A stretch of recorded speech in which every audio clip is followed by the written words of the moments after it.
kind of feel bad for these people, but at the same time I don't because they're stupid. See a circle around yourself, just start pissing everywhere. Oh, I hate the Dutch.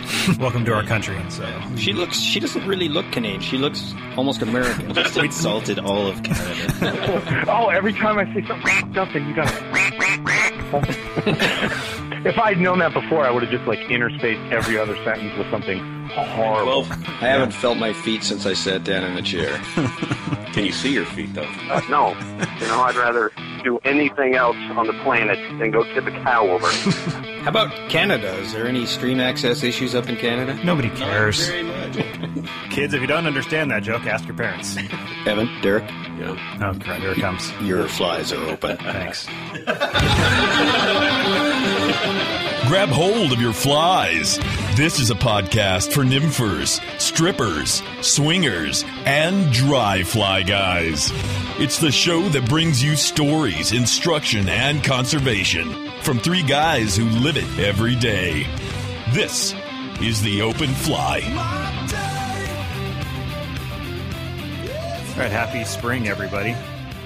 Yay. Convince me it's spring and then I'll be happy. I scraped my car this morning. Yeah, I think it was a little frosty this morning. Just tell me it's spring. Yeah, it was. I think it's the coldest morning we've had in a couple weeks.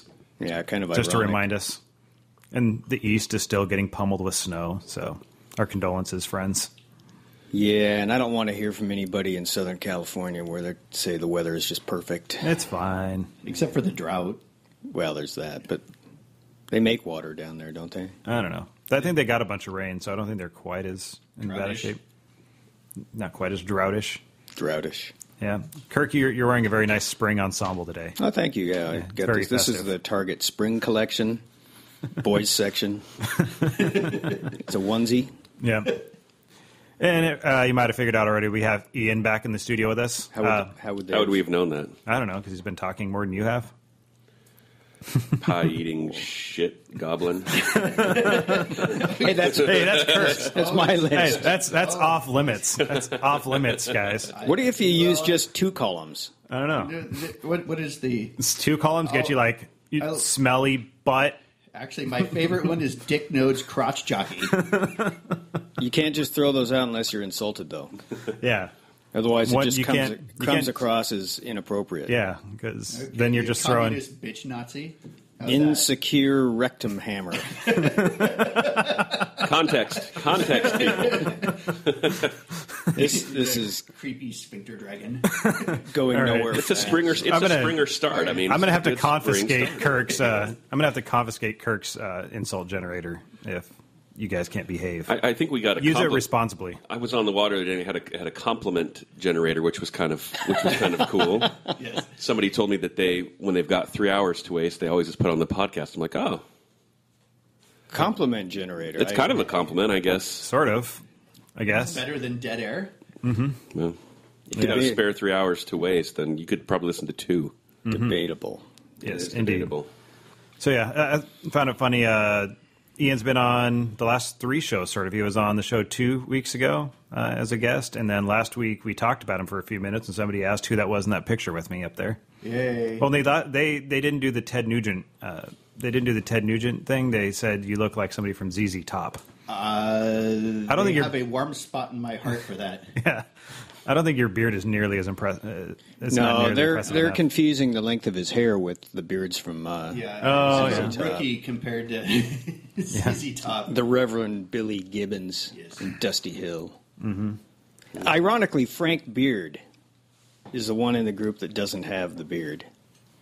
That's got to be planned. I mean, that Yeah, just doesn't that happen. can't- That's Yeah. got to be a stage Yeah. name. Yeah, Should we move on to listener feedback? Sure. we don't have a choice, do we? Do you want me to cue up your theme song? Kirk? Yes, could you? All right, yeah.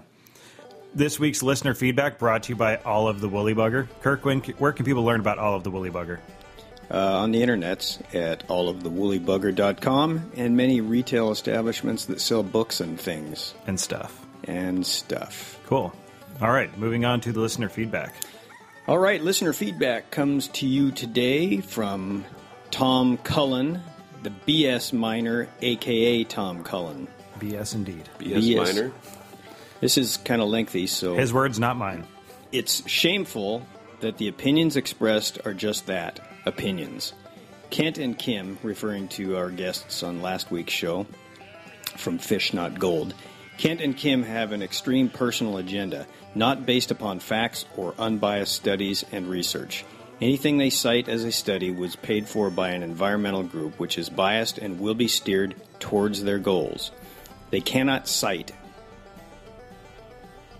and never would, the government studies conducted in Alaska, Idaho, California, Montana, and Oregon, proving that dredging harms no fish, improves the fisheries and fish habitat, and does no harm to the waterways.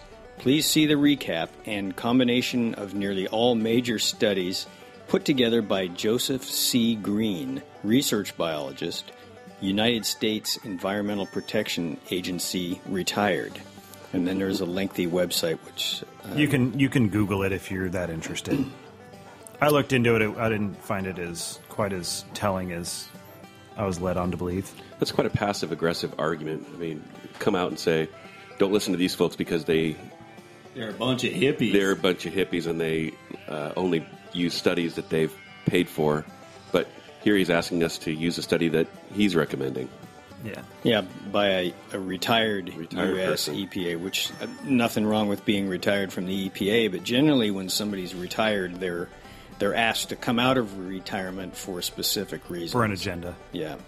And really, the one line in that got me was saying that it helps fisheries and it improves habitat. Like, seriously? I mean, you can color me skeptical on that one. I mean, that's no. There's no possible way that can be. If they want to defend their position by saying that it doesn't harm fish in rivers, okay, say that. But to say that it helps, that's a stretch. That's beyond a stretch. That would be an opinion. That's an opinion, and it almost blew away any other credibility that would have otherwise been had in such a thing. We'll have no opining on this show. No. In my opinion, that's like saying that if you cut down a tree to make sure the earth stays heavy so it stays in the gravitational pull, that's a good idea. Remember, the wind generators could potentially slow down the rotation of the earth because they're causing drag. No, the best one I heard against wind generation was that wind is a finite resource, and if you start taking it with windmills, we're going to increase global warming. Eat cabbage, there's no shortage of wind. True. That also makes sense. That's how that whole just group of deniers is. I just don't get it. You can't look at science, you can't look at the reality of the situation and deny that what you're doing doesn't have any sort of impact at all. It's ludicrous. It's believing what you want to believe because it's convenient or because you just don't really like changing your mind. Fishermen acknowledge that if they walk through spawning redds, it's harming the fish, the eggs, the stream bed. Mm-hmm. So how can suction dredging improve it? Exactly. Yeah, going through and turning over boulders and completely rearranging the riverbed is not an improvement. So that's my take on that. But thanks for writing. Yeah. And moving on now, the next comment comes from Jason. Hola from the Gila. H is silent, it's like hola. I know, I married a Spanish teacher. I'm dumbing myself down for entertainment purposes. I didn't realize she was a Spanish teacher. Oh, yes. Oh. Yeah, I was actually one of her students. It was kind of a Mary Kay Materno. She's going to hate me, but she doesn't listen to the podcast, so that's all right. Yeah. Well, nor does my wife. Anyway, Jason says, Hola from the Gila Wilderness in SWNM, which is an acronym for Southwest New Mexico. Do you guys have any recommendations for a crossover boat? I'm looking for something that I can toss in the family and fish still waters. Read that, trolling, dragging buggers, and something that I can float the Juan with my boys. The Juan? The Juan. That would be the San Juan. San Juan. The home of the worm. Any suggestions? Tight lines and stiff rods. Do you have a stiff rod, Ian? You don't have to answer that. You don't have to answer that. A crossover boat? Crossover boat. I'd never heard that term before. Or like a crossover SUV. Something. Oh, okay. Something. It's a minivan, but you don't want somebody to know that it is a minivan. I would have suggested like a pram until he mentioned bringing the family on board. I don't know what kind of water the San Juan has. I mean, is it class what? I don't see a whole lot of gradient in New Mexico. No, actually there is. There's a lot. There's a lot of gradient, and I actually think the San Juan is a rafting destination in certain sections. It is. I've done that trip 3 or 4 days. But it's also a San long Juan. river, so It is a long river. Where he's talking about, though, I think is below Navajo Dam, so it's a little flatter. so it's a little flatter. I would say a stream tech. crossover boat. Well, How about one of those stream tech. adipose skiffs? yeah, that might be. That'd be a good stillwater boat. And depends on what your family consists of. If there's like 8 of you, I don't know. Don't really have an answer for that. If there's 3 or 4 of you, an adipose, a stream tech. Livingston, so long as it's not too terribly deep. Yeah. I don't know, just a standard drift boat. Here's an idea. Why don't you go to that river and see what people are using, and then ask them questions of what they're using, and then go from there. Right. Yeah, given that we're not particularly familiar with where you're fishing and how the best way to get set up, kind of tough for us to answer that. Should we just strike the comment from the record? And Sure. so it's all rhetoric. I mean, It is. I don't think we just probably confused him more than before he wrote in, but that's how we do it on the open fly. That's kind of the response we typically get after we read our You feedbacks. want answers? you asked. You can only find that within yourself. Right. You can't handle the truth, probably. Okay, Taylor Martin writes. Our new groupie. He's our new groupie. Hey guys, once again another great episode. I had never heard of suction dredging before listening to episode 8, but as you discussed it more and more, I cannot believe that something this destructive is allowed to go on. I did some research on it in New England, being from Massachusetts, and found that it is an issue in this part of the country as well. Below is an interesting blog post I found from a prospector defending this sort of mining on Maine's rivers. It's prospectorjack.wordpress.com, and then there's an extended URL. So You can find it if You you're can find it. interweb savvy. Keep up the good work, and looking forward to learning about more conservation issues I can support as an angler. Well, Taylor, I don't know if you just heard, but we just found out that it improves your habitat, so you should be supporting it. Sarcasm? Nope. No. Okay. Yeah, so hey, look, the open fly has served a purpose. We introduced a new topic that Taylor was not previously aware of. We are uniting us coast to coast. That's right, world domination. We're having a hard time allying with the Canadians, though. I don't know. I can't imagine why. Is that my fault? Yeah, I think you... And the Dutch. Yeah, and the Dutch. Well, I'm actually going to Canada in 2 weeks, so I'll make it a You're going on a goodwill peacekeeping mission? Yep, peacekeeping mission. We're also... Our Canadian guest we had on show 2 will be here this weekend and might even stick around for the next show. So maybe we'll have a heart-to-heart on the air. I will have a better idea of the Canadian perspective as well after Monday. I'm fishing with Dave Henry and his wife. So, Yep. we'll see. Who are you taking as an interpreter to Yeah. I haven't decided yet. I thought I'd just fill the cooler with beer. That way, that's the great interpreter. There you go. Indeed. That language barrier is... Although Canadian PBR, though, is quite different than American PBR. I figured that out. I actually like Canadian Black Label. It's actually Black Label reasonably what? good. Black Labs? Label beer. Yeah. Black Label beer. Yeah. Oh, I don't know Canadian about Black Label is a far superior thing to the Black Label we... that. All I know is sell Johnny down Walker here. Black Label. In fact, there's some sitting right behind Derek right there. Hey. Hey. Look away. Look away. Nom. Oh. Next up is comment from Morgan. Hey guys, wanted to drop a line and say hi.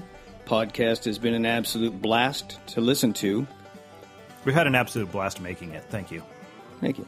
And although not very informative, intentionally, it absolutely makes my work days go by faster. Or as I found out last week, a 180 fly order for a local shop come off the vise a lot faster. Oh, Okay. yeah, very nice. Yeah, so We are increasing productivity. that's right. I realized last night that in some way I've interacted with the entire cast of the Open Fly, from helping out Kirk Kirk. with a review on his blog of his awesome book series, Olive the Woolly Bugger, hashtag go to Olive, to friending Derek on Facebook thinking he was Derek DeYoung. I think it's got. I think it's got Olive hashtag. I cashed that deposit check on one of those paintings anyway, so don't worry. It's coming. I swear it's coming. I was quickly disappointed when I searched through his photos and didn't find any fart or shart. I don't think Ian knows about the fart or shart. I know enough about it to laugh at it, at least. Well, there's some fart right behind you there. Yeah. Well, that's fart and that's shart. Fart and Actually, that's shart. kind of all shart. Yeah. Steelhead art. Yeah. I get it now. Let's see. I was also even interacting with Evan every time I decided to decrease the balance of my bank account at allenflyfishing.com.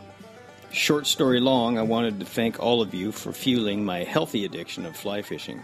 If you hadn't already fueled it before, the open fly was the final shot that pushed me into a blackout state. Excellent. Coma-inducing. You should get that looked at. Yeah. This might be rather incestuous, but he's actually going to be our guest on Monday for conservation. So, so he's sucking up appropriately now. Mm-hmm. Yeah, I think he was trying to do some self-promotion before that episode. Well, hybrid whiskey. And he's done a lot of promotion for us online, too, which we got to thank him for. A lot of people that are listening right now found out about us through his blog.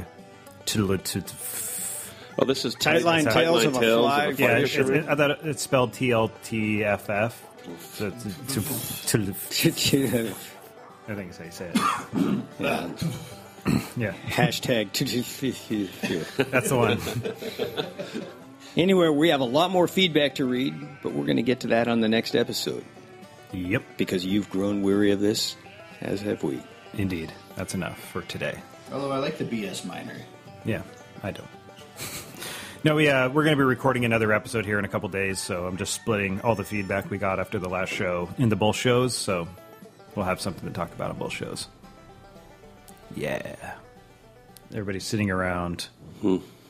There's blue sky. There is. So, moving on to a couple news things that are happening. Again, they seem to be happening around here. We don't do that intentionally. It's just our fisheries are more interesting than yours are, so we're going to talk about them. The wild gene banks on the Lower Columbia system that we... wild bean janks. Wild bean janks. Is that on the sheet? You're a wild bean jank. Pass the whiskey. Wild gene banks on the Lower Columbia River tributaries have gone through. There's 3 of them, I believe. And while I don't really have great details on that, we're going to get Shane Anderson on the show for a quick segment and follow-up. You might remember him from our first show. He's the maker of the Wild Reverence film that's about to come out. So he'll be letting us know what the status is on his film and where you can view it, as well as the information on this Columbia System Gene Banks deal, which I think is pretty awesome. Any comments from the Peanut Gallery? Other than I recommend that people watch his video or movie when they get a chance. It's well worth the hour and 15 minutes of your life. Hashtag Wild Reverence. Yep, that'll put this podcast up on the hashtag searches by saying it. I saw a little short from his film the other day. It's pretty good. Very decent. It's pretty excellent. Why did you look at me when you said from the short? I was just looking left, Kurt. But you're there. I can't control that. It's where you chose to sit. Mm-hmm. I didn't actually choose to sit here. This is my assigned seating. It's the only place we can fit the booster seat. Oh, ouch. Boom. Well, I'm sitting here in the corner. So what do you want? Yeah. So we got that, and then also on the Columbia River, the Upper Columbia River tribes are working towards getting fish passage above the current anadromous barrier, which is Chief Joseph Dam, and then up over Grand Coulee Dam, which is above that, which hasn't happened since those were built back in the 40s and 50s. So that's a pretty ambitious thing. The Wild Fish Conservancy or Native Fish Society just posted up about that on Facebook today, so you can look them up and read the article. It's pretty lengthy, but had a lot of great info, and I think anybody that's interested in the Columbia River system could be interested in what's going on there. Yeah. That is if, they figure out the Wanapum Dam situation that we talked about a couple weeks ago. That's still cracked, and they still don't know what to do with it. Tear down that dam. Love it. I agree. But I think they're probably going more in that route because they pretty much are figuring out that they can't really fix it. So kind of happens when you build a dam on a fault. Yeah, it's their fault. Whose damn fault is that? Faulty logic. Low-hanging fruit there. So let's move on to our sponsor monthly drawing. How about that? Hey. Yeah. There you go. Ian, why don't you go back to my computer over here? We're going to be picking a winner that is a monthly donator or a donator to a conservation cause. So this month we're going to be raffling off a heritage rod from Allen Fly Fishing. You can find that on allenflyfishing.com. Click on rods and then on heritage. You can read a little bit more about it. The winner gets to pick which model they get to take. So very much worth your while to be donating to us or a conservation cause. All right, Ian, go ahead and pick or generate a number there, and the number is going to correspond to one of our winners. Which number is it? 49. Number 49 is... Ooh, 49. Ers. The I gold. know. The gold. Nobody. Dave Carpenter. Hey, Dave Carpenter. nice, Dave. Hey, Dave. Is it just one of you guys know Dave? Oh, yeah, Dave is a guide buddy of mine, and he owns a StreamTech salmon fly. And He doesn't need a new rod. Yeah, he does. Okay. He's an Orvis endorsed He's guy. an Orvis endorsed guide, yeah. Yeah. Oh. Right on. Yeah. There you go. Way to go, Dave. Yeah. Dave Yeah. gets a new rod. Dave guides on the North Santiam. North Santiam. Yeah, nice water. Down in there. Oregon, if you're down that way. Oregon. Nice water down there. Cool. All right, Dave, if you're listening, send us or send me an email. You can do it through our website, or I'll reach out to you first, one of the two, and we'll figure out what to send you. Just give it to me, because I'll probably see Dave pretty soon. Well, I'm not the one. I don't have it here. It's going from the Allen warehouse. Send it to me, and then I'll give it to him. Oh, yeah. It'll be his, but I have it. But Right. we just told him that I've got it, so he knows. Send me one What in could case I possibly see go him, wrong? too. Yeah, just in case, you can send me one also in case I see him, even though I don't know him. And Kirk, why don't you go ahead and pick a winner from our feedback people to win either one of the line winders or a hat or a shirt, whichever I decide. All right, I'm reaching into my bag of shredded paper, and I'm pulling out... Whoa. BS Minor. Yeah, the BS Minor. Not Yes, minor. Jason. Jason. Yeah. All right. I don't have Jason's last name on there, but I'll look him up on my email and send him one of our prizes. So, Right all right, on. Jason. Sweet. Way to go. Thank you for donating. Thank you for donating. Thank you for your feedback, and hopefully this all makes it worthwhile and encourages more of you to do the same. Thank you. Thank you. Gracias. Because it's better when you give. Indeed. Speaking of, we mentioned last week our fly tying contest, which we have officially launched. You can find out more on Instagram, on Facebook, Google+, a couple forums, Twitter, whatever.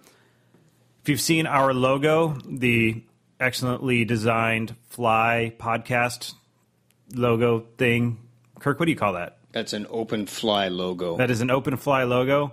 Tie your interpretation of what a fly in real life would look like based on that. There is some secret criteria that we are not going to mention, but if you can And- crack the code, you have a very good chance at winning. Have we seen that secret ingredient yet? Not yet. Not yet. So those of you that have submitted a tie, go back to the Vice and think about what you've done. Close, but not it. All right, we're going to go to break here. When we come back, we are going to have guide stories with, actually, we're going to have guide stories with Derek here. Derek, who's our guest today? Colin Archer from the East Coast. We've got made it all the way out to the Jersey Shore with Colin. So he is a saltwater and freshwater guide, photographer, nurse. Yeah, he's got a lot of stuff going on. But we're going to talk to him about his perspectives on guiding for his quarry on the East Coast. So Sounds bueno. yeah. Cool. All right, this is the Open Fly Podcast. We will be right back. Now back to the Open Fly. Welcome back. This is the Guide Stories segment brought to you by Emerging Rivers Guide Service. Speaking of, Derek, why don't you take us from here? Thank you, Evan and Welcome. Ian and Kirk. I'd like to interject just a inquiry right quick. Go for it. We always say we're back, and I know that our listening audience is dying to know where we go during the breaks. You've asked that before. I know, but we have two new listeners since I asked the question Oh. 5 weeks ago. Well, let's see. We went to the garage We did. and went outside. We looked at my pork collection Looked in the at your pork freezer. collection in the freezer. We went to the garage. We went to the kitchen. Yeah, we got Or liquored up coffee. Yeah. And then we came back to the studio. Indeed. All right. Riveting. So that's the stuff that happens behind the scenes at the Open Fly podcast. Right. Yeah, we're very interesting people. Yeah, we have an awesome live. Then we called Colin and chatted with him for a bit. So, But that wasn't elsewhere. That was here. That was here, that yeah. wasn't necessarily. That was after we came back. So Guide Stories today is with Colin Archer. Colin is an Orvis endorsed guide on the East Coast, specifically, I believe, in Jersey. Is that right, Colin? That's me, yep. New Right on. Jersey and the Upper Delaware, New York. Right on. So he is both a saltwater guide and a freshwater guide, amongst other things. He wears a ton of hats. Most of those hats actually come in use on the water. So, Colin, welcome to the show, and thank you for coming on Guide Stories. Hi, Derek. Hi, guys. Nice to talk with you. So, why don't you tell us a little bit about what you're known for there on the East Coast, and how long you've been doing it? Sure. Well, I started guiding in 2009, and I started a guide service called The Average Angler, and I live on the Jersey Shore. So my primary fishery is saltwater, walk and wade trips and boat trips, fishing for striped bass, bluefish, flounder, and false albacore, all fly fishing. And then in the springtime, I go up to the Upper Delaware and the Catskills and fish the Delaware River system for wild rainbow and brown trout. Oh, very nice. Now, is this something that you decided to do to replace another occupation, or do you do other jobs as well? Well, currently, I also am a photographer, and I kind of started my adult life as a photographer. I worked at the newspaper, and I went to college to be a photographer. And in 2009, with the change in the newspaper industry and even the magazine industry, with the availability of technology and so many images, the actual value of the image has decreased. And so it's a lot harder to be a full-time photographer unless you do weddings exclusively. It's hard to compete with those teenage girls with the iPhones. Yeah, exactly. Well, it's funny, but it's a part of photojournalism nowadays. That first person there is very, very hard to compete with, especially when they're going to share their image with the newspaper for free or just to have their byline. So, so I decided to kind of branch out a little bit and go into guiding. So we've both been at this about the same amount of time. I started my guide service up in 2009 as well, for different reasons than you did, and some of the same. But what have you found in terms of that first 5 years, in terms of it getting in with the other guides in the area and establishing a reputation? Was that an easy transition for you, or how did that work for you? Well, I think that it's very, very difficult. Anytime that you have a passion of something, it could be photography, it could be a fly fishing guide, it could be anything. You feel that since it's your passion, it will be easy. Well, it's kind of a double-edged sword, because what you're trying to do is you're trying to earn a living out of your passion. So once you mix business and pleasure, it could be difficult. It could also turn you off to your passion. So that's happened to me like 4 times. Excuse me? Oh, I was saying that's happened to me several times. Now, pretty much every job I take is some kind of passion, and they don't always work out that well. Yeah, that's kind of why I stay out of the whole guiding service type industry for fishing. So keep it. Okay, Colin, carry on. So, as you start out, you're all, squeaky clean and shiny and happy, and but then you quickly realize it's a business, and it's about running a business, and it's about attracting clients and working well with the other guides, and knowing a lot more than just about going fishing, because going fishing is relatively simple, and it's probably the easiest part of the guiding business, in my perspective. I think the running of a business is the most difficult part, and I think that's where, not speaking out of school, but I think that's where a lot of guides have problems when you really, really look at the truth. Am I actually running a business here, or am I just supporting a hobby? Yep. So I find that to be very difficult.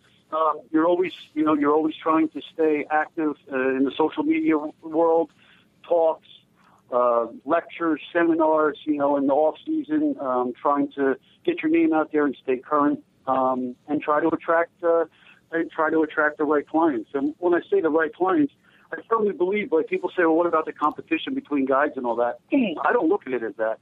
I look at it as it's basically one big community, and clients will always find the right guide, and hopefully the guide will find the right client. So I could have somebody that fishes with me, and then fishes with somebody else and doesn't call me back, well, maybe that client is meant for that type of guide and vice versa. So I think people will kind of find where their comfort zone is, and hopefully both will have an enjoyable experience and a long relationship. Everybody, especially your guide or anybody in business, you don't mind seeing the one and dones, but you really hope to build a relationship and have repeat business. Yeah, it's been said that you'll know that the person is a good guide because you always see them on the water. Well, that's definitely true. And it's for me. I'm on the water, or luckily I live on the Jersey Shore, so I'm on the water, at the water, near the water, writing about the water, photographing the water, blogging about the water or the fishing every day. And I think that there's an attraction for people to see that, especially if you are in social media, not ad nauseum, but if you are involved in social media, people know that you are connected to the water. And in this day and age of websites and people and magazines, and there may be a little bit downward trend of the hero shot, but that was a trend there for a while there, and everybody thought that this guide or this person with this big fish on this date was the best fisherman and the best guide and the best whatever. And that's not what I sell. I sell an experience, and I try to take images and promote during my seminars and lectures. This could be you enjoying this, not necessarily holding the biggest fish or the biggest fish that you could catch or the most fish or whatever. So there's a balance there, and I think that you find clients that tend to relate better with guides who may have a similar thought process as far as biggest fish, most fish, or whatever. And then there are the other ones that find more of a total package: opportunity to be put on fish, opportunity to learn something, opportunity to be in a beautiful environment, and have a great day. So you guide both saltwater and fresh. What's unique about your saltwater fishery, and do you prefer that over the freshwater, or how do you transition between the two? Well, both offer incredible opportunities and beauty and challenges and frustrations, which to me, the frustration is almost part of the love of the game for me. I started, with worms and mealworms, fathead minnows on stocky trout streams in New Jersey, and worked my way up to northern New Jersey, where we get some more picturesque rivers, even some wild trout streams. And then I found the upper Delaware, and then when you find that place, it absolutely blows your mind. Fantastic fish, incredible insect life, drag-free drifts, spot-on casts, accuracy, stealth, So I loved that challenge. And I was never, even though I was born on the Jersey Shore, I'm not much of a beach guy. I never liked the beach. I never fished the beach. I just kind of poo-pooed it. And then about 10 years ago, I actually was in Newport, Rhode Island, and chartered a fly fishing guide. And I said, you know what? I think I might like this saltwater stuff. So I started getting into the salt, and the salt is totally different, especially in the Northeast with stripers. Stripers like big water. They like confusion. They like waves. They like big wind. So it's fun, and it's another different type of frustration that I enjoy when you're battling the conditions and the enormity of a body of water like that. I think that's what holds a lot of people back, and it held me back is, you can go to a trout stream that's 12, 15, 30, 40 feet wide and say, okay, I got this. I'm going to fish from here to here, and if there's anything here, I got a good shot at it. When you go down to the ocean and you look out and you're like, wait a minute, why would the fish be right here? How am I going to enjoy this trying to think that I covered this water?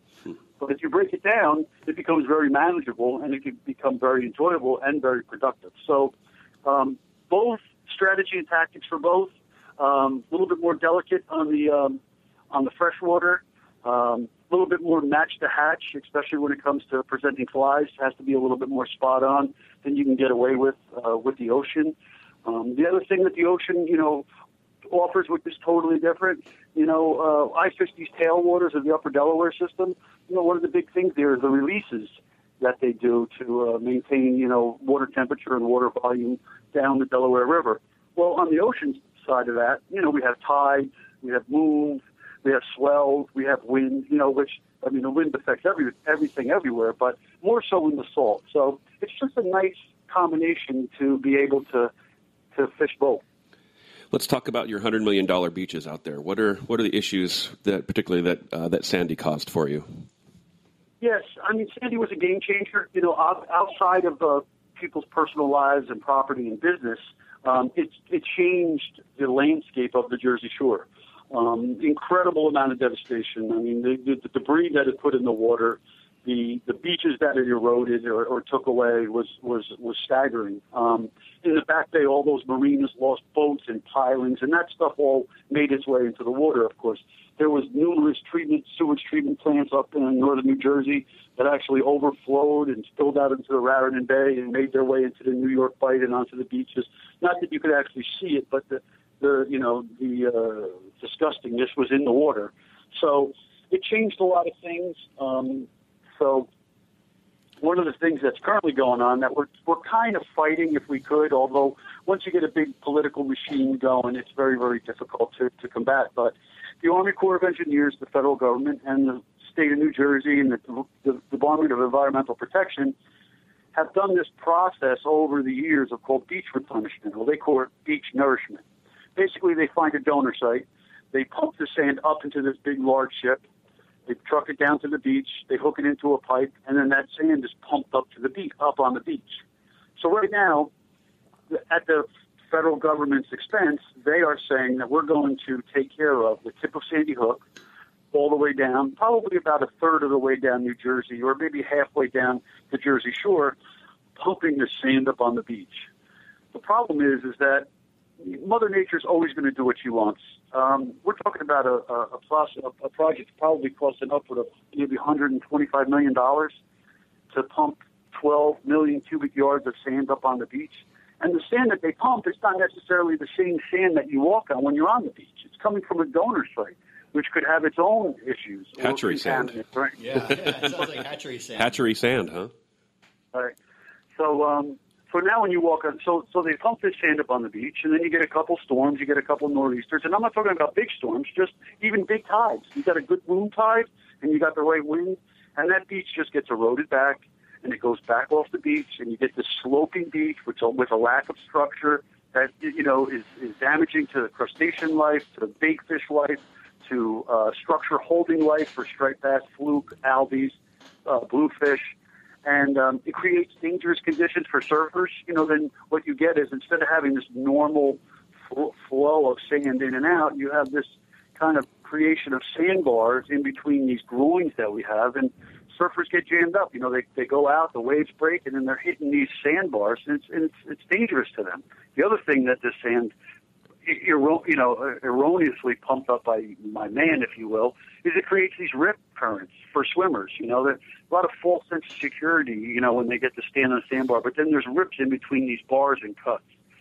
The other thing that we have in New Jersey, which is probably one of my favorite things, is we have this jetties, if you will. They're actually called groins. Jetties actually open into an estuary or a river. Groins are perpendicular structures to the beach that were placed there many, many years ago in order to prevent erosion. So what they're thinking now is, and they've done it before, is they actually remove up to a third of the groin on the beach. Ouch. So they're trying to create a more natural movement of sand, but that's not the answer. One, it eliminates access for fishermen who enjoy this, especially where I live in this northern Monmouth County. We actually call this jetty country up here. And it also creates wicked currents on the beach end of this, where in the summertime you find the kids and you find the parents, bathing in the water. So, again, not looking at it just from a fisherman perspective, but it's fishermen, surfers, swimmers, and then in the end of all ends, Mother Nature's going to do what she wants. So it's a constant battle back and forth. Besides the fact, the other difficulty we're having with the striped bass population is, we're in the early 80s, there was a severe decline in the stock of striped bass, so much so that they put a moratorium on striped bass. Well, we're seeing those numbers dwindle very, very rapidly over the years, to the point now where just about everybody, I don't care if you're on the commercial side, the recreational side, the fisheries management side, people are acknowledging that there's a severe decline in the number of striped bass. Right now, the AFSMC has decided not to take any action in order to reduce harvesting of the bass on the commercial or the recreational side. So what we're seeing is we're seeing a lot of grassroots angling clubs and captains and all that trying to make it the norm to reduce the take. Right now in New Jersey, we're allowed to take 2 striped bass a day at 28 inches. Plus, you could pay an extra $2 to the state of New Jersey and take a third fish. Well, if you have those pre-spawn or post-spawn big cow bass, as we call them, the 30, 40, 50-pound bass, and they're in tight on bait, and there's guys fishing there, and they have the mentality of taking what they catch, it can severely deplete or further deplete the spawning population of bass. One of those big bass, a 50-pound bass, releases 1 million eggs.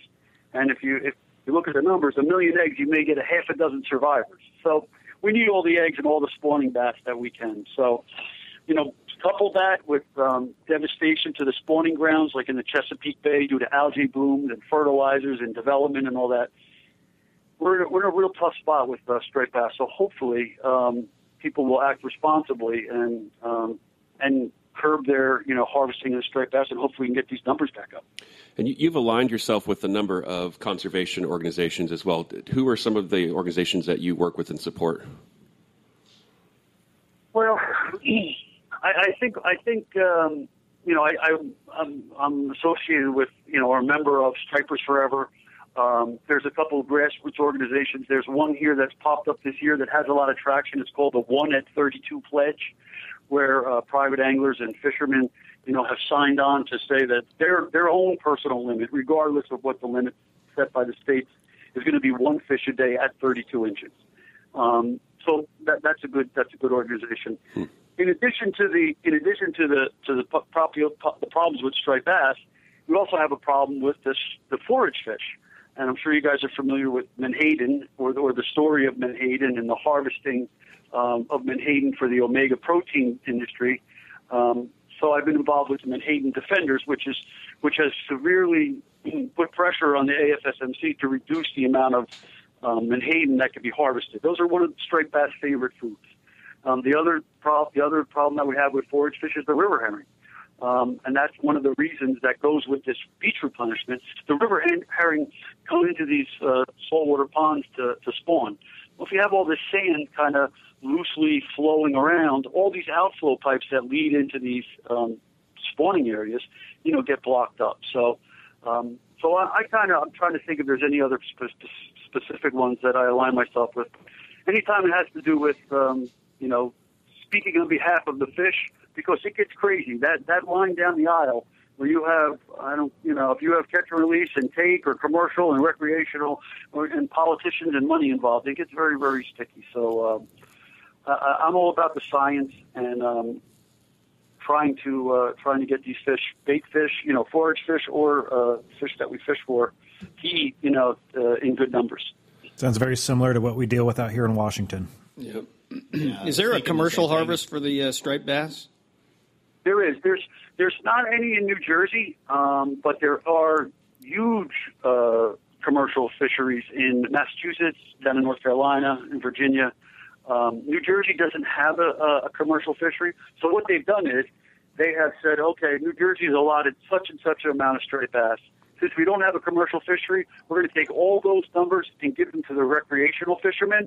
So that's where that bonus tag system came in. Mm-hmm. They figured that would make up for the numbers that the commercial fisheries and a tag for a 32-inch fish is how much?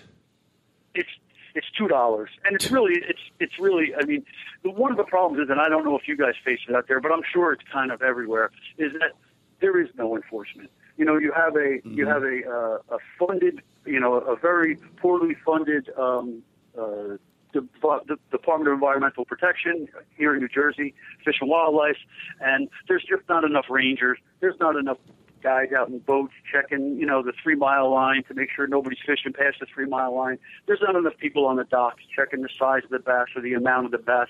And not only the amount of the bass, but fluke, flounder, cod, all these other fish that, that are heavily fished at. We're a very populated area out here, as you know. So you can imagine if you have anything going on, you have a lot of them going on. So you get a weekend in the spring when the bass are, in what we call Raritan Bay here, which is kind of like the staging area before they go up to the Hudson to spawn, which is the second biggest spawning river for them. Guys can pretty much have at it, and there's a lot of them out there. So enforcement is very, very important. And we just don't seem to have enough enforcement. And again, that's not to say that the guys and girls that are doing the job aren't doing the best they can. There just doesn't seem to be enough of them. Same here. Yeah, exactly. So over the last 5 years that you've been guiding, what are some of the principles of guiding that stick with you no matter where you're at? What are the things what are your principles that kind of rule your day? Well, I would say first and foremost is safety. That tends to be kind of a cliche. Oh yeah, safety. You know what? You really have to make sure safety. And safety is not just, safety account. There's a very wide spectrum of safety. Of course, you don't want people to fall out of the boat, and you want to make sure you have your life preservers and this and the other thing. But I start with the safety before we even start fishing. Give me a contact number. Do you have any medical history? Do you have anything I need to know about? I'm getting you lunch. Do you have any dietary restrictions? I don't want to load the guy up with sodium if he's got high blood pressure. I don't want to give him something with peanuts if he's got a peanut allergy. So the safety is not only with the fishing and the casting and wearing glasses and stuff like that, but it's also asking the client if there's anything that I need to know about. Because you get out on the ocean, it's a little ways before you get back into port. If you're on the upper Delaware and you're floating a 10-mile float, there's not so many takeouts in places where you could just meet up with an ambulance, God forbid something were to happen. Yeah. Of course, you want to make sure you have all your safety equipment, radio, cell phone, in use, and, cushions and life preservers and all that. But then no matter where you're guiding, I think one of the most important things for a guide, or at least it is for me, is, you ask your client, what are you looking to get out of this? And like before when I talked about clients and guides kind of meeting each other, if I don't know what they're looking for, then I could sell them or give them something that they're not interested in. Sometimes they're all about instruction. Sometimes they're all about the fish. Sometimes they're all about just getting away. One of them are all about the lunch. So it really makes the day better if you can identify what your client's needs are, and then you can meet their needs as best as you can. Because I think then they come away with, hey, we had a really good day. Some people are not all about. Some people, you could tell a client, hey, listen, we could nymph up a bunch of fish here in the riffs. They could just be headhunters. They're just looking for rising fish. And if they go 10 miles, 12 hours, and they don't see a rising fish, you did your job because you were hunting for them. And they're okay with that. Other people would want to stop and hit the riff just to get that, to feel that fish and get a good picture of the fish. So it really makes a day better if I am aware of what they want and can tailor my day to that. So you've been sitting on the boat for 6 hours, and it's been a tough day, and you've untangled how many leaders and flies, or you're on the salt water and you had to replace stripping baskets and pull people out of the surf. Have you ever said anything under your breath that you wonder if you really said out loud? Well, I'm sure I do it all the time, and I try. I think when you first start out, you kind of tend to be a little loose. If somebody says something, and even though you're not down with it, you'll laugh, or you'll even chime in on that same part to try to be buddy. But I think when you're in the boat and the water, if you're waiting, for me, politics, religion, sex, foul language, you kind of hold off on that. That may come in later when you build a relationship with someone, but early on you learn that stuff doesn't go over well, and vice versa with a client. You're always going to say, as you build a relationship with a client, I think the line could be pushed a little bit as far as, maybe a little, busting chops on a bad cast, or putting a fish down, or fighting a fish the wrong way. A guy makes a cast or a girl makes a cast, and you could say, that won't do it, or that's not what we were looking for, or you put that one down. But I can tell you this, when you do get a relationship with a client and you're kind of, in your drift boat and you're eddying over trying to get them in range, and you go too close and you put the fish down, he'll be the first one to turn around and say, "Nice job, Colin." Or if you bang the oar on the side of the boat, or if you splash too much. So, that goes both ways. I think you would be a good on-water pairing with Kirk, because he has a blog called The Unaccomplished Angler, and you are the average angler. So, that's a pretty low expectation for a day starting off. That sounds like a pretty good day on the water. I actually wanted to ask you, Colin, is the title of your blog, is that a statement about yourself or the people reading your blog? Well, it's funny you say that. I have a friend of mine who's a big PR guy in the city, and I said, Chris, I got a great name for my business, The Average Angler. He says, Colin, that's the worst name of a guide service I've ever heard. Why would I ever want to go with somebody who's average? I said, Chris, because that's who I am. I'm an average fisherman, and I find that, I don't know, 90% of the people that are out there fishing are average people. I mean, don't get me wrong. You may get like a super stick in the boat, or you get somebody with a lot of money, or you get, that are maybe above average and whatever. But for the most part, we're all average. We're all the same. We all put our pants or dresses or whatever else on the same way. So I was comfortable with that. The other thing I'm comfortable with is I've named myself that. So I don't have any expectation to build up to. I don't have right. If this guy ever complains to me like, hey, nice job in the boat, we almost crashed, or, hey, you can't cast for anything. Hey, I'm the average angler, guys. I didn't tell you anything that I wasn't. So, Well, I was never good at the maths, but I know that if you add an in front of a word to an average, it's probably going to be less than better. Yeah. Right. It's all about lowering those expectations. So that way, when you do finally, rise above it, people are much more impressed. Everything is a success when you're... That's kind of our business model here at the Open Fly Podcast. Right. We throw a bunch of crap at the wall, and eventually something sticks. And when it does, people just rave, and we get all kinds of fan mail. Yeah. How many... Oh, sorry. Oh, I was just going to ask, how many P's in striper?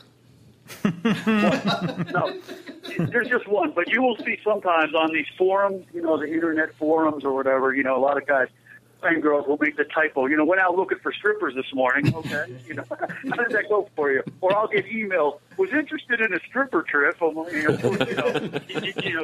give them a shot in the response, and you say, "Listen, I don't know about looking for strippers in the morning, but I can think you're looking for stripers." That kind of thing. So, but expectations. Can it be both? Well, it's sad to hear about the decline. Yeah, right. We could do a full day, half fishing and then half looking for strippers. Right. Hey, if that's what it takes to bring attention to this issue, then we'll do a half stripper day, half striper day. Right. So, Colin, tell our listening audience how they can find you on the internet and how they can find out more about spending a day with you on the water and learning about what you do. Sure. You could. My website is www.theaverageangler.com, and then I do a daily blog. So every day it's new content, new images. It's not hyperlinked. It's not stories from other people. It's all original and coming from me, and it's either about me, about the fishing on the ocean, conservation, or on the Upper Delaware, fly tying, fly casting sometimes. Going on to podcasts.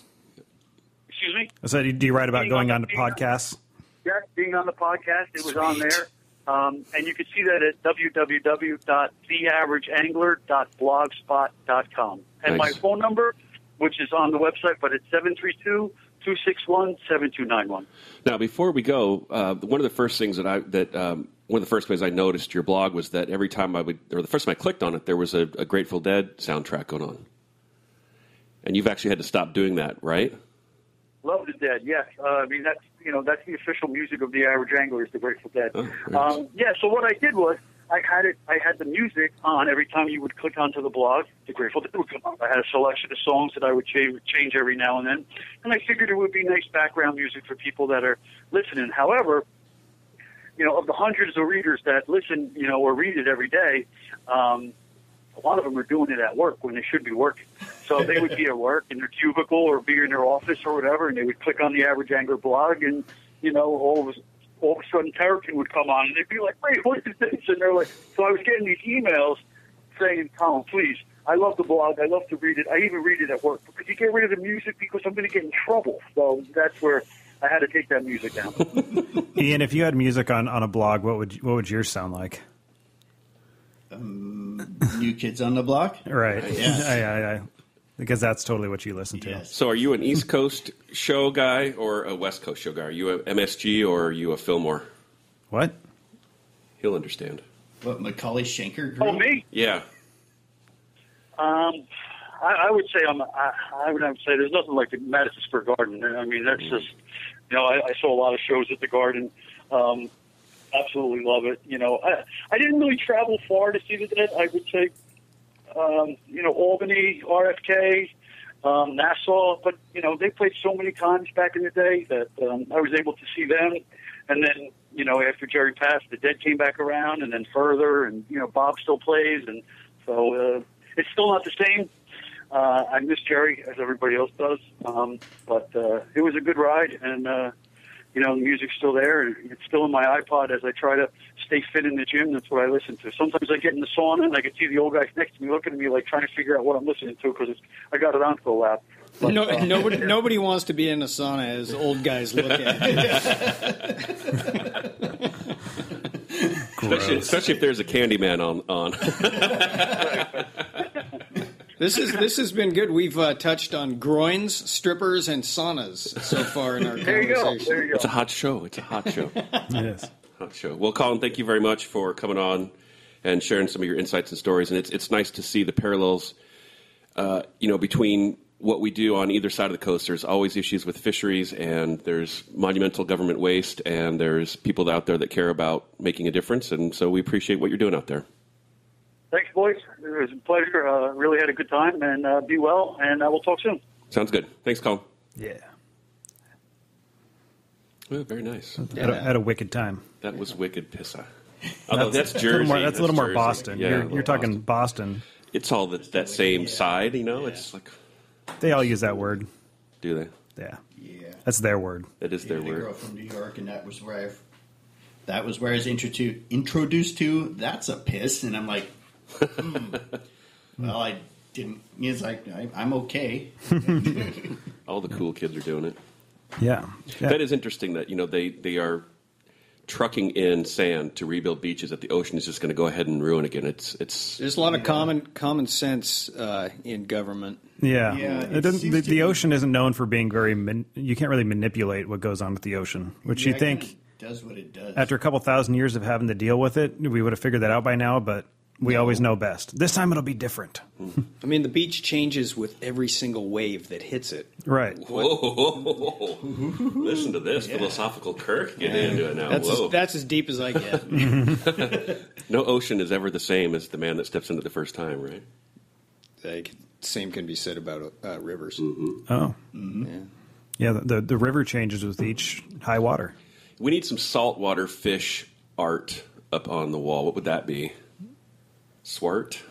Nah. It will fit it into the chart column. Yeah.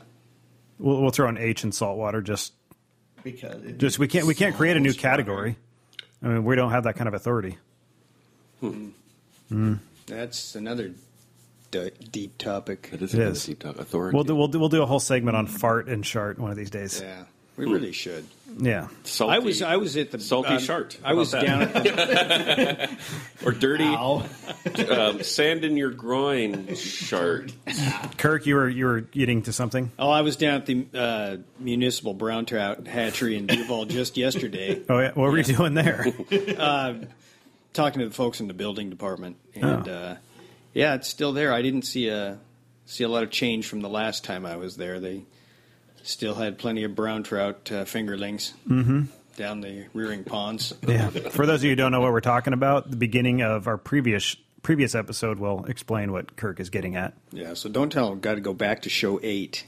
Yes. This is show 9. It is. Yeah. 9 years old. Wow. Our next show will be show 10. Ooh, double digits. Be my last show as a 20-somethings person. It's Are you having a birthday? I am. Wow. It's a milestone birthday. It's a decade one. His social relevance will be even less than what it was to begin with. Right. Well, you're smack dab in the middle of 30 is the new 20. It'll be fine. 25 to 44. Yeah. I fit right in the middle of our main demographic that listen to this show, so I'm relevant to our listeners. Nice. Mm-hmm. Cool. Yeah. Hey. I'm probably the least relevant person on this show, but well, you paid for all the stuff, so that's pretty relevant. I mean, yeah, it's your house. Your house. Your studio. Your studio. It's a studio. Yeah. It is. It is a studio. It's a studio apartment that doubles as a recording studio. Mm-hmm. Just a standalone studio apartment out in the middle of Duval. No attached building. Exactly. Yeah. Mm-hmm. That would constitute a shack, right? Yeah, it's a shack. A shack full of shart. Mm-hmm. Yeah, it's a Shark Shack. Shark shack. Oh, Hey, nice. I think we just named the Open Fly Studios the Shart Shack. Why don't we call it the sauna? The sauna. Yeah. Four guys, windows closed, gets a little sultry in here. Yeah. Mm-hmm. I smell good after this. Especially when Ian's got his shoes off. Oh, yes. And Dr. Scholl's, or lack thereof, or... Those wooden shoes? the wooden shoes with the leather band across the toe. Remember those? What were those Are called? we talking about the Dutch again? I don't know. So like Dutch flip-flops. Yeah. I have an actual clog in my apartment. Well, not like a drain or something like that, but the wooden shoe. It's a Heineken clog. Clogs. Why do you have that? I'm not really sure. My grandmother had it, and it's just always kind of hung around. Because we had a discussion.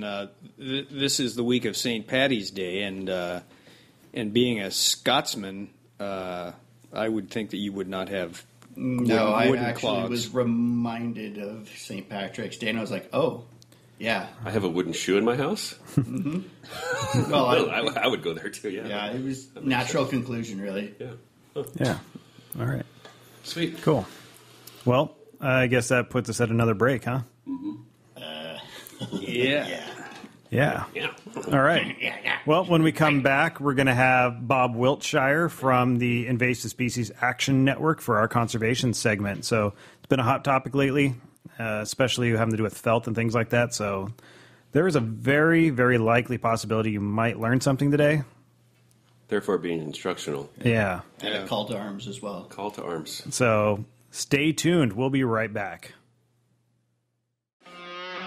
Now back to the Open Fly.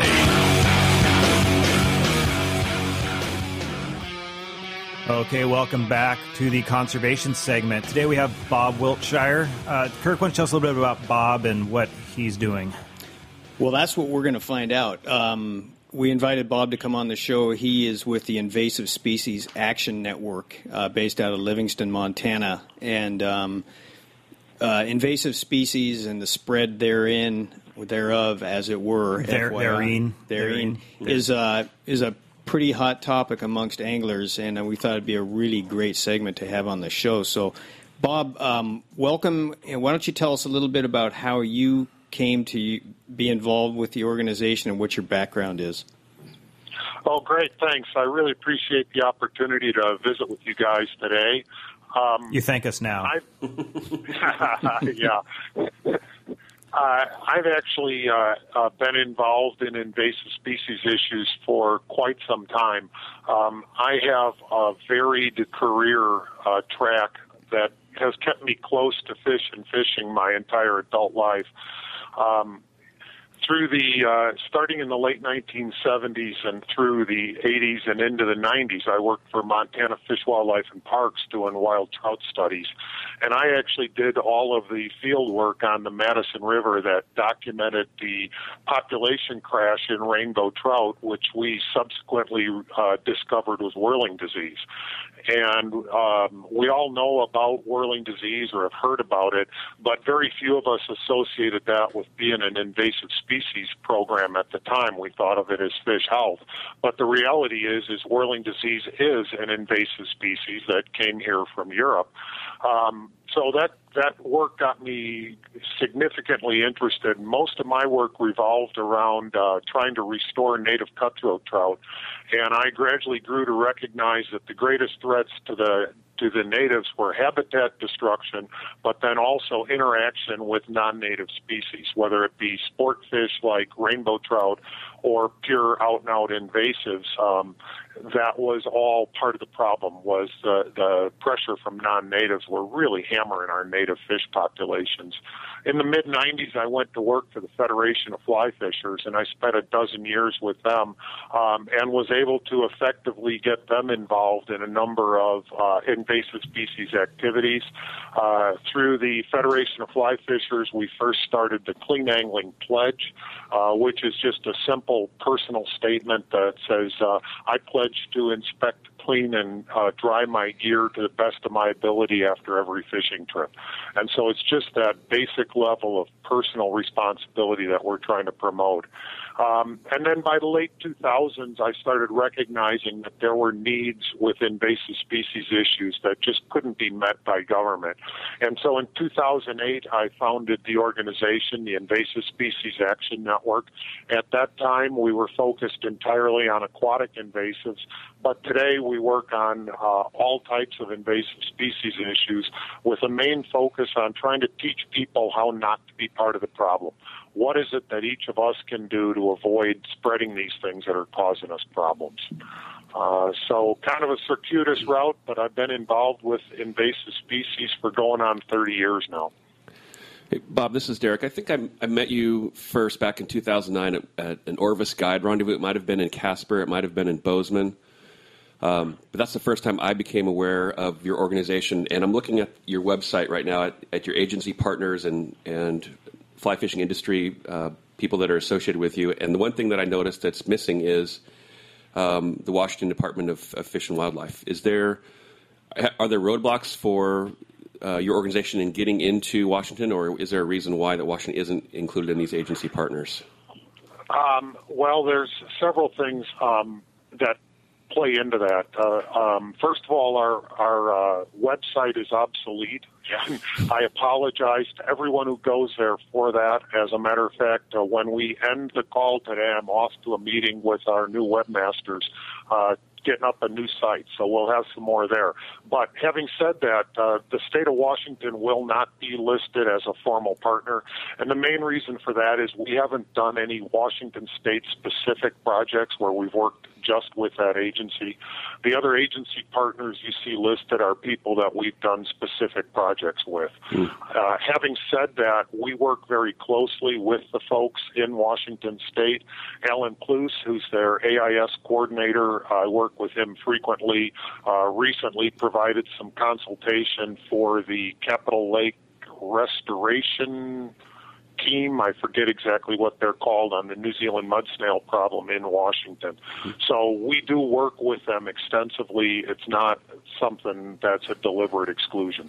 Yeah, I think with the exception of California, where I don't fish a whole lot, I fish in all the other places where there's agency partners that have been established. So it's great that there's programs there that are working on reducing this issue, but we all know that fly anglers especially like to travel quite a bit back and forth through the West. So is there a sense of urgency to get Washington more involved in this issue, or is it something that's just moving along really slowly because of politics? Well, boy, that's an easy question. There's a whole lot that goes into that, and I think I'll just address quickly a couple of levels. First of all, there is that whole issue of agency involvement. What's the appropriate level of agency involvement, and how do we look to them to best lead us on these efforts? Obviously, the things that agencies do best are regulations and restrictions, and Washington has, over the last couple of years, done a good job of ramping up their boat inspection programs to try to keep infested boats out of Washington waters, and that is an important activity.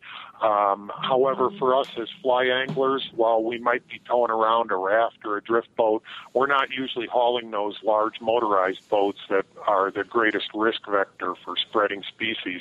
And so what we look to more is how do we all, through the angling community, take personal responsibility for doing our part to try to keep our waters clean. And the bottom line is we all need to take responsibility for ourselves to clean our boots and our gear after every fishing trip so that we know we're not moving things around. Like you indicated, we're a very mobile group. We might be fishing Oregon today, Washington next week, and in Montana the week after that. That means that movement makes us a logical source for moving around invaders. None of us wants to be the person that moves that invader, so we all need to take those simple actions of keeping our gear clean, and it's really not hard. Hey, Bob, this is Evan here. So I've heard many times that we got to clean our boots, this, that, and the other thing. I haven't found a clear procedure yet for doing that, and I'll be fishing in Utah in a week, and I was just in a spot last week that has some Dynamo. What can I do to get my boots disinfected and safe to take with me to Utah? Okay, so that's a great question, and you're absolutely right. We always say clean, clean, and we never say what that is. And part of the reason for that is because it's so simple. What we recommend is that you clean with clean water only, no chemicals, no disinfectants, and you just clean your boots to make sure that you have no visible mud or debris on your boots. And that is going to do an awful lot to make sure that you're not moving something around. So just like a simple nozzle on a hose outside can get done most of what we need. Yeah, and typically I try to clean my boots at the end of the day when I'm done fishing. I just go back down to the water's edge. I carry a little brush, like a fingernail brush in my pocket, and clean my boots right there riverside. What I'm washing off is what I got from the water, so I don't need to worry about it. And then I put my boots away clean, and I don't have to worry about them for the next trip. So, go ahead. And then completely drying. One at a time.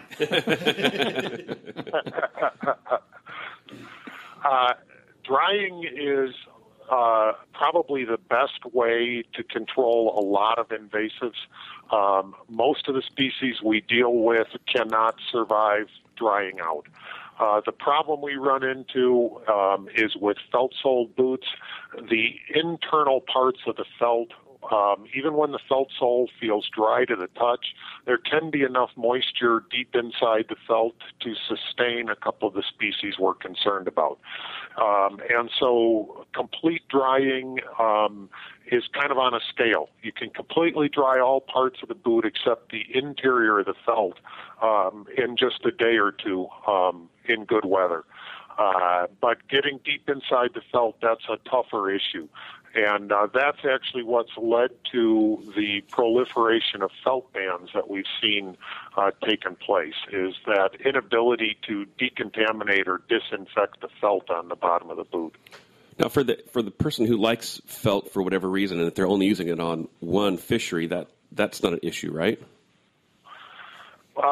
The issue with felt is poorly understood by most anglers in North America. Felt bans originated in New Zealand, and in New Zealand, their invasive species issues are completely different than ours are in North America. In New Zealand, they're basically only concerned about one invasive species, and that's rock snot or didymo, the invasive algae. And so they're very concerned about the spread of that algae on the South Island and on the North Island as well. So the thing about didymo is it's very easy to kill. A 5% salt solution will usually do the job to disinfect your gear with didymo. And so what New Zealand did was installed decontamination stations all over the place. And all you'd have to do is wade through them at the end of the day, and it would kill all the surface didymo on your gear. However, in studies, what they discovered was that disinfection was not seeping into the felt. And so even though everything on the exterior of the boot would be decontaminated, inside the felt, they would find live didymo cells. And so that's what led them to ban felt. And the reason they banned it was because they could not adequately disinfect it. Here in North America, we don't rely on disinfection stations because we're dealing with a world of invasive species that includes plants, animals, and microbes, and there is no silver bullet chemical that we can use for a dip or a spray that's going to kill that stuff. And so without disinfection, the issue of species deep inside felt is not as critical of an issue for us. But like Derek said, if you're just staying on one fishery, you take your boots in, start like you're brand new, take them into one river, and never take them from that river to another one. Is there an issue with, like, would you? There's no issue whatsoever. Okay. No, there's no problem whatsoever. Didn't think so, but I figured people would want to know. Yeah. No, and the real thing, what I tell people all the time, is a boot without felt is probably better than a boot with felt, but a boot with felt that is cleaned is far better than a boot with a rubber sole that is not clean. Right. And so the first thing we have to do is clean. Whether you've got felt or rubber, you have to clean every time. So to decipher that for our Canadian listeners, when you say a boot, you're not saying the word about. You're saying like a wading boot, right? A wading boot. Gotcha. Okay. We're going to become known for just taking the low-hanging fruit every time. I just want to make sure our Canadian friends know what we're talking about. That cutting-edge humor we're becoming known for. That's good. Yeah. What I do every time I get off the rivers, I've got convection hot air boot dryers that I stick my boots on in the garage every time. Yep. And that started out back when I was trying to dry out my hip waders for duck hunting. And they get my boots, visibly dry in just a couple hours. And I would say that if I leave them on there for a couple days, I'm hoping that I get the complete boot nice and dry. I've just been putting mine in the microwave. Would you like the sparks? Well, the other thing we recommend, which sounds crazy, but if you have the capacity, if you can throw your boots in a freezer overnight, you're going to take care of virtually everything. Oh, there we go. And then when you slip your feet in the next day. That's right. What could possibly go wrong? Exactly. Bob, let me have Emily. Let's back up. Talk about whirling disease for a minute, because I know that several years ago, whirling disease was in the news. You read about it all the time. I fished Rock Creek several years ago, and it was a hot topic then. But anymore, you don't hear people, particularly back in Montana, talk much about it. Is that because it's no longer an issue, or it's just become such a commonplace threat or, condition that it's not newsworthy? Yeah. Well, that's a great question, because whirling disease was the hot topic for a number of years, for 10 years. And we as an angling community rallied around the need to know more, provided millions of dollars of funding to aid in whirling disease research. Unfortunately, what we found is that whirling disease is such a complicated issue that we never came up with management responses. We learned a lot about whirling disease, but we were never able to take that down to the level where we can say to an individual, here's what you need to do about whirling disease. And not only for the individual angler, but also for a fisheries biologist. We never came up with, here's how you manage the resource differently in the face of whirling disease. In the meantime, what happened is through natural resiliencies, we've seen trout populations recover. And so even like the Madison River that had suffered a 90% reduction in their rainbow trout populations, the numbers there today are back to the same numbers per mile that they recorded pre-whirling disease. And so the fisheries have recovered. Whirling disease is still out there. It's still having significant impacts, and it's still probably being spread to new waters. But there's no real sense of urgency surrounding whirling disease today the way there was 15 years ago. Did they find that whirling disease affected other invasive species like the rainbow trout and the brown trout more so than native species in your rivers? I don't think that you can say that there's a blanket answer to that. The impacts of whirling disease on fish populations are based on a whole set of very complicated interactions. And basically what happens is it's the tiniest fish, the newly emerged fry, that get infected by the whirling disease TAMs. And so what you need to have is a situation where your fry emergence coincides with the peak of TAM emergence from the whirling disease side to give you a widespread infection. What we're finding in a lot of waters is that the life cycle of the rainbow trout makes them more vulnerable to that than the life cycle of some of the native fishes. And so what's happening with some of the native fishes, like the native cutthroats, they're their emergence time is typically in July and August. And at that point, the peak of TAM production by whirling disease is usually ended. So we see the natives not getting hit as hard, but it's not because of a biological response, but because of a life history response. Interesting. So now that whirling disease is not really the cool kid in town anymore, what do we got to worry about now? What's the hot topics these days outside of felt? What are being spread around that we need to worry about outside of Didymo and whirling disease? Okay, well, you mentioned Didymo, and that's a real fascinating one because that's one where the science hasn't. We don't know enough about the organism yet to know for sure. The latest thinking on Didymo is that in most northern waters, Didymo has probably always been there. And that what's happening is environmental changes are causing the nuisance blooms that we're experiencing. And so the native Didymo would be nothing more than a little tiny patch of fuzz on a rock that nobody would ever see. And for some reason, we're in some waters going from that to the nuisance problem. If that's what's going on, then it's not something that we as anglers are spreading around in northern waters. On the other hand, when we see it appearing in tailwater fisheries down in the southeastern U.S., that's outside of the native range of the Didymo, and we're certainly spreading it around there. We're certainly spreading it to New Zealand and South America. So that's a major issue for anglers to be aware of. New Zealand mud snails have probably now been spread to virtually all the waters we fish in. And it's pretty hard to dispute that anglers aren't the main cause of that because every new snail population shows up first at a fishing access site. Did New Zealand send us the mud snails in to spite us because we sent them Didymo, kind of a tit for tat? I think it was the other way around because the mud snails were here before the Didymo was there. So but I think they both illustrate what's happening as we're making the world smaller and anglers are going all over the place. My biggest concern is the invader we don't yet know. Right. We have no idea what's going to come back on somebody's boots from Argentina or Africa or Europe or wherever. Or the Netherlands, for that matter. Right, Kirk? There you go. Yeah. Dutch.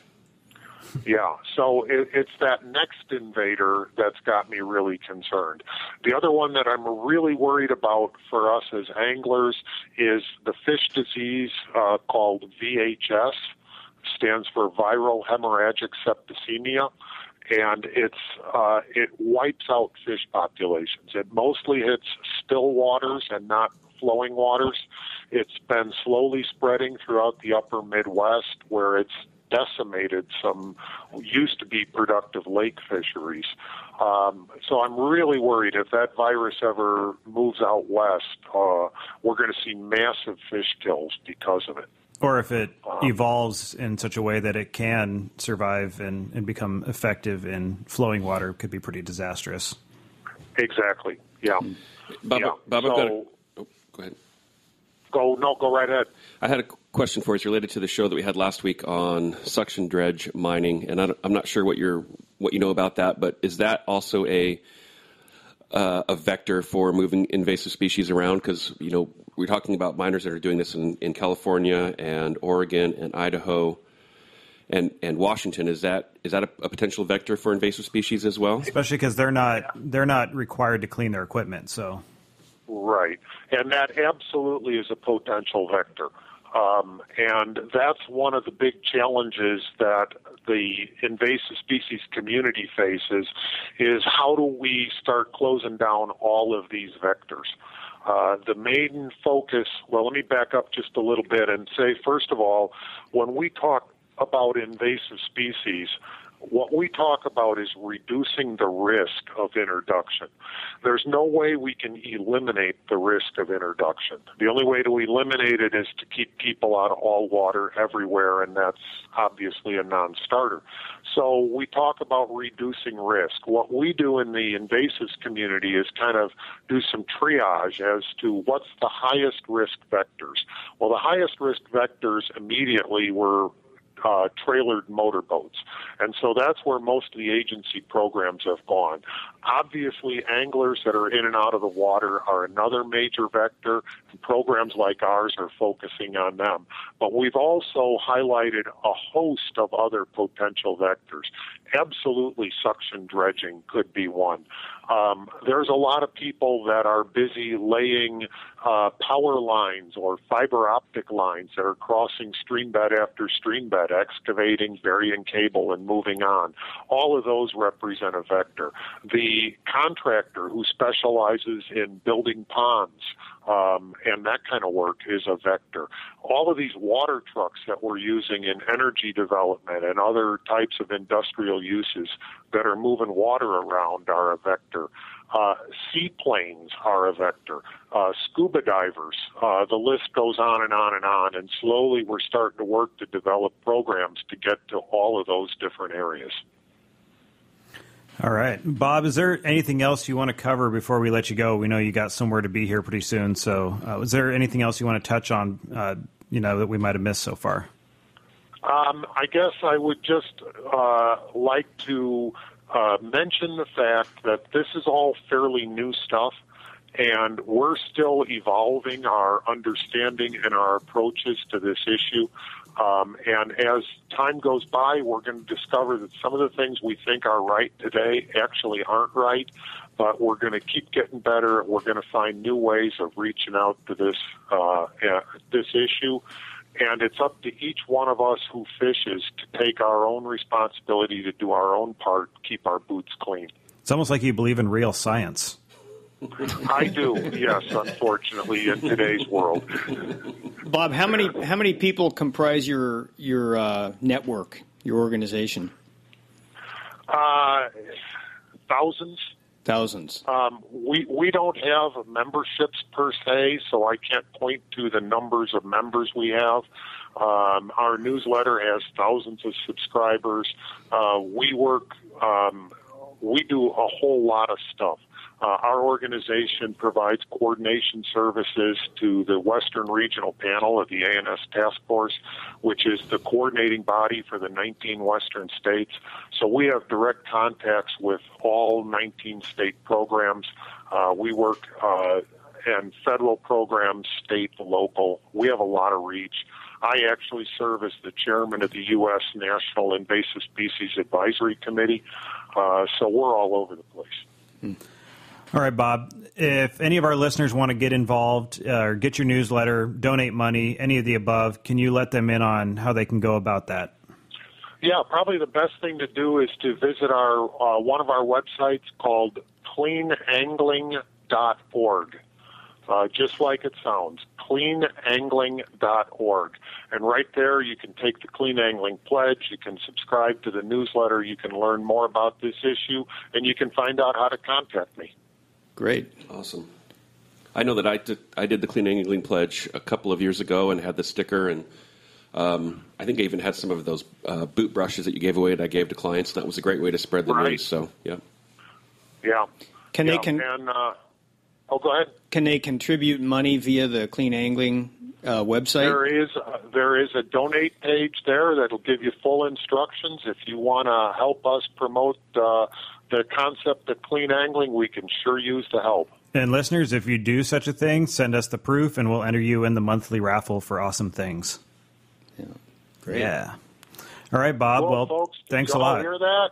Yeah. Thank you, guys. Have a good day. Yeah, we really appreciate it. Take care. Bob. Thank you. All right. Bye now. Cool. I learned quite a bit today. Yeah. I feel like we lost our mission. We lost our way. We actually had informative and sciencey It's almost things. instructional. Yeah, I think one of the most surprising things that Bob shared with us was the proper way to clean your boots is just with clean water. I mean, you go up on the internets and you'll find any number of places that tell you a bleach water solution, and everybody knows that bleach is a caustic chemical that's hard on the materials that you're trying to clean. I've always cringed when I've done that. So water and dry. Yeah. The bleach thing is how I've always heard people say they do it like on the forums. I see guys, I just dip my boots in a bleach solution. So it's kind of nice to know that you don't really have to do that. Yeah, because I've been doing that to a very expensive pair of boots that I've been like, every time I do it. Yeah. The hard thing is in the wintertime when the sun doesn't come out very much. It's because I usually just leave all my stuff in the sun to dry, which is a great way to do it as well. But in the wintertime, you don't have that option. So Peat Boot Dryer. Peat P-E-E-T. Peat Boot. Like peat bog. Yeah. Oh, dryer. Gotcha. Mm-hmm. Yeah, it's a low convection heat. It's gentle on the fat. It doesn't dry it fast, so it's hard on the materials. You said hard on twice in the last 2 minutes.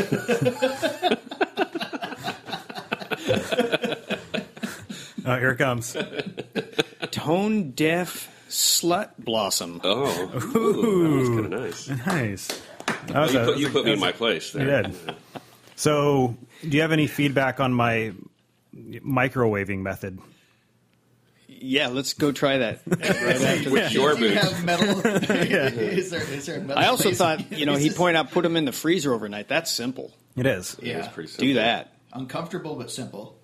Well, your feet will get warmer as the day goes on. Yeah, it can only go. You can only go uphill. I wonder if you could put them in your cooler at the end of the day that still had ice in it. I don't think that's quite cold That's enough. not freezing. No, but That's like incubating and like Ditmo. Besides, there's beer in the freezer. Yeah. In the freezer, beer in the freezer would be a bad time. there's never beer in the cooler at the end of the day. If it is, you haven't been out there long enough. Right. So, all right. Anything else you guys want to add to that before we close down that segment? No, clean. cool. What was the website? Cleanangling.org. Yeah. Clean your dot. Yeah. I think this is an issue that we could also, at the same time you're writing your legislatures and representatives about suction dredge mining or hatchery fish, why not just throw in a third issue about invasive species? Because Washington falls way behind in terms of the monitoring and the inspection of watercraft that are coming in and out of the state. As soon as you hit the Idaho line going east, bam, you're stopped. And as soon as you hit it in Montana, bam, you're stopped. I don't know. We didn't really touch much on the East Coast. Do you guys know of any East Coast invasive things? Maybe Morgan will know on Monday. He's involved with CCA there, so he might know a bit. Didymo's back there as well. Is it? Mm-hmm. I don't want to give away any secrets, but if I ever get my animated feature film produced for all of the woolly bugger, the plot involves invasive species. Ooh. It's timely. It's appropriate. It is. If anybody wants to help Kirk in that, I need contact him. Maybe somebody put me in touch with Ted Turner because he's a big conservationist and he has deep pockets. He could fund my movie. I just ask that the Didymo character is not named Derek, please. Not Derek the Didymo. It's Evan. That makes sense. So, hey, that's Kirk's. It's Evan, off limits. the Butterface That's the second time I've been called a butterface. butt socket. Why do I always get called the butterface? Everything's good butter. that's just where you naturally gravitate to. Yeah, I don't know. Do you find my body attractive? No. For those of you who don't know what a butterface is, everything looks good, butterface. So I'm also a female. We might lose a bunch of lady listeners now. We didn't direct it in their direction. No. No one specific. We insult all genders equally. Yeah, equally. All the time. I would say we insult all nationalities and all that equally, but that hasn't been the case so far. We don't want to be known for that, though. No. No unilaterally offensive things. No. All right. Well, guys, good show. Anything else you guys want to banter about before we give people a break from us? No, I think bantering's overrated. Is it? Yeah. Yeah. Yeah. People come here to listen to the factual interviews. Yeah. Certainly don't come here to listen to us talk back and forth. So we're going to be back on the air in just a couple days. Yeah, it depends on when I decide to post it, but we'll be recording again in a couple days. And, yeah, it's getting to be a busy time of year for Derek and, myself. And, I don't know, Kirk usually doesn't have much going on, so we can really throw him in that. Well, on a micro level, I do. I mean, every 15 minutes out of every hour I've got something going on, but not grandiose plans. Right. I'm not like a fly fishing guide. You're right. Derek's hitting his busy guide season, and I'm always flying places because I'm important. So, well, maybe this is a good time for Ian and Kirk to kind of let that friendship blossom a little bit. Yeah, I've hit a wall. Yeah, you could say. I think you're ready for the next level. We'll just replace Derek with you. Hey, start thinking about shuttles on the Snoqualmie for me in like June on, because you look like you could be a pretty good shuttle driver. Yeah, as long as not as good as my last shuttle drivers, but okay. As long as they can reach the pedals on your truck. So yeah, and if you want to help Derek stay busy, Derek, where can they find out about that? You can always book me at emergingrivers.com. Yeah, you can find out what all the hoopla's about. I'll send MS guys your way when I can. Yeah. Thank you, Ian. I appreciate that. All right. I think everybody's had enough at this point if they haven't already shut it off. So the 5 of you that are still listening, we appreciate that. This is the Open Fly Podcast. You knew that. You can find us at www.theopenflypodcast.com. We're on Facebook, Twitter, Instagram, Google+, Twitter. Wait a minute. Oh, one more thing. Evan, Derek, Ian. Have a good day. Thanks. Bye.